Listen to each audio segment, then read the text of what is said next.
السلام علیکم ورحمۃ اللہ وبرکاتہ۔ معزز سامعین و حضرات، محبوب نبی صلی اللہ علیہ وسلم کا وہ واقعہ جب عورت سامان باندھ کر دروازے پر بیٹھی تھی، سونے نبی صلی اللہ علیہ وسلم نے سامان اٹھایا اور جہاں اس نے پہنچنا تھا اس کے ساتھ گئے، اور جب سامان واپس کیا تو ماں کہنے لگی، بیٹے میں آپ کو ایک نصیحت کرتی ہوں، مکہ کے اندر ایک جادوگر ہے، اسے بچ کر رہنا۔ اماں اس کا نام کیا ہے؟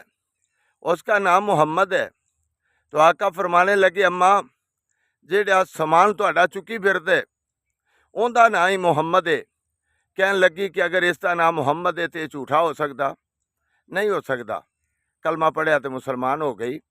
اللہ آقا دی سیرت نو اپناؤن دی توفیق عطا فرمائے۔